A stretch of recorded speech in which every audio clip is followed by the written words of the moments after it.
এ হয়রানি চলতে থাকছে, এরা যা খুশি তাই করছে, বাংলাটাকে যে কোনো মূল্যে ছিনিয়ে নেওয়ার চক্রান্ত করছে। জানে না যে বাংলার সাধারণ মানুষ মমতা বন্দ্যোপাধ্যায়ের সঙ্গে আছে। যতই কলকাঠি নাড়ুক না কেন, মমতা বন্দ্যোপাধ্যায় চতুর্থবারের জন্য মুখ্যমন্ত্রী হবে, এটা শুধুমাত্র সময়ের অপেক্ষা। বন্দে মাতরম, বন্দে মাতরম। এবং অভিষেক ব্যানার্জির বার্তা, একটা বৈধ ভোটার যদি বাদ যায় তাহলে কেউ ছাড় পাবে না। আর আমরাও জানিয়ে দিতে চাই, সেই বার্তাই জানাই এসআইআর এর নামে এই যে ভোট কাটার ভোট চুরির প্রক্রিয়া চলছে, আমরা রক্ত দিয়ে হলেও সেটা রুখে দেব এবং আমাদের এই প্রতিবাদ চলবে। এসআইআর এর প্রতিবাদে আমরা দেখেছি দিকে দিকে বিক্ষোভ হয়েছে এবং এই মুহূর্তে আমরা দেখেছি যে গুমা স্টেশন চত্বরে এক মতুয়া সম্প্রদায়ের মানুষ কিন্তু আত্মহত্যা করেছেন এসআইআর এর ভয়ে।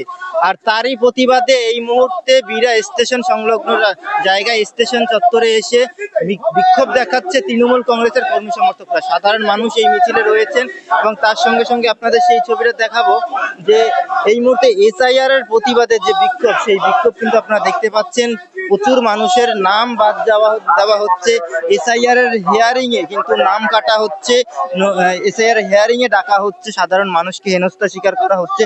সেই জন্যই কিন্তু আজকের এই প্রতিবাদ মিছিল। এবং যদি নাম বাদ যায়, মতুয়া সম্প্রদায় থেকে শুরু করে সাধারণ মানুষের নাম যদি বাদ চলে যায়, তাহলে কিন্তু ছেড়ে কথা হবে না, এই কথা কিন্তু বারংবার বলা হচ্ছে। আমরা কথা বলবো এখানে যারা মিছিলে হাঁটছেন তাদের সঙ্গেও কথা বলবো, যে এখানে যারা মিছিলে স্লোগান শাউটিং করছেন তাদের সঙ্গেও কথা বলবো। দাদা, এসআইআর হিয়ারিং একের পর এক মৃত্যুর মিছিল আমরা দেখছি এই বাংলায়। গুমা স্টেশনেও একজন মানুষ আত্মহত্যা করেছে।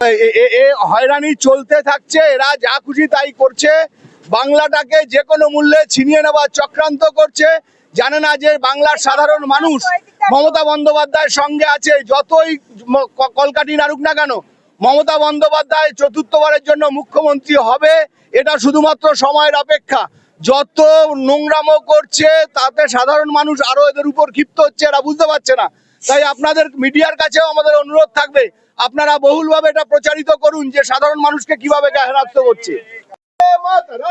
এসআইআর এর ঘটনায় সামনে এসছে এবং একের পর এক মৃত্যু এবং এসআইআর এর হিয়ারিং এর নাম করে কিন্তু আমরা দেখেছি যে সাধারণ মানুষদের কিন্তু হেনস্থা স্বীকার করা হচ্ছে।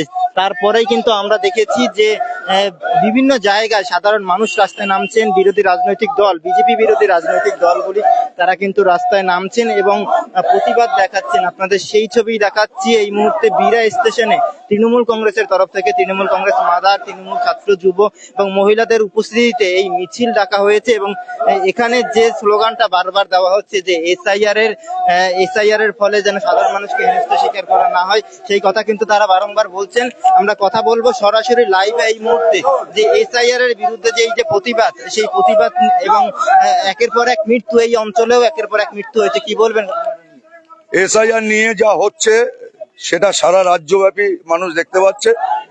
আর এই এসআইআর মানুষ মানবে না।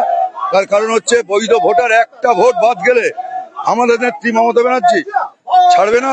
এবং অভিষেক ব্যানার্জির বার্তা, একটা বৈধ ভোটার যদি বাদ যায় তাহলে কেউ ছাড় পাবে না।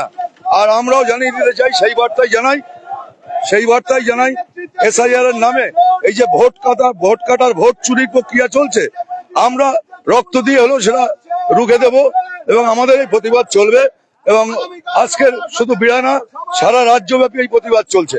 আমরা দেখেছি দাদা যে এর আগে গুমা স্টেশনে একজন মতুয়া সম্প্রদায়ের মানুষ কিন্তু আত্মহত্যা করেছেন। মতুয়া সম্প্রদায়ের মানুষ একজন আত্মহত্যা করেছেন, ওনার হিয়ারিং ছিল, উনি হয়তো কিছু ডকুমেন্টস আনতে ভুল করেছিলেন, তার জন্য ওনার নাম বাদ দেওয়াতে উনি ট্রেনে সুসাইড করেছেন। গতকাল গুমাতে হয়েছে, গতকাল আমাদের রাজীবপুর অঞ্চলের বালিশাতে হয়েছে, গতকাল বিড়া চৌমাথাতে হয়েছে, আজকে আমাদের বিড়া স্টেশনে এই প্রতিবাদ মিছিল।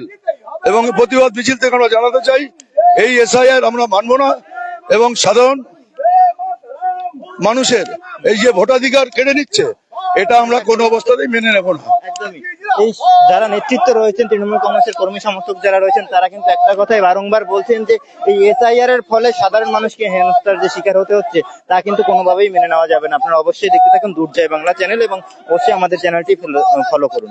আমাদের এই অবস্থান বিক্ষোভে যারা সামান্যতম অসুবিধার মধ্যে পড়ছেন তাদের কাছে আমাদের বিশেষ অনুরোধ, আপনাদের এই অবস্থান বিক্ষোভ, আমাদের এই অবস্থান বিক্ষোভ আপনাদেরকে অসুবিধা করবার জন্য নয়।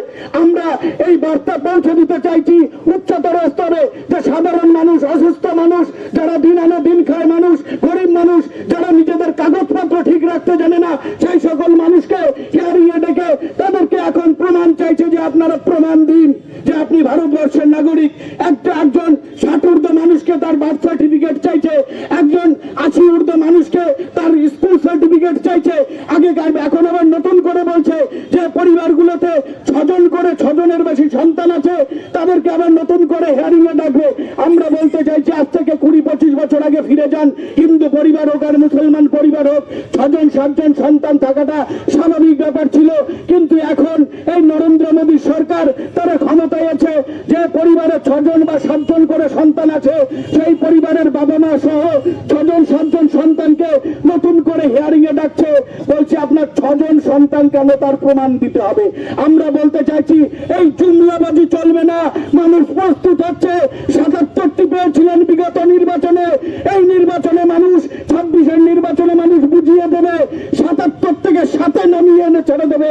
তার জন্য মানুষ প্রস্তুত হচ্ছে। বন্দে মাতরম, বন্দে মাতরম।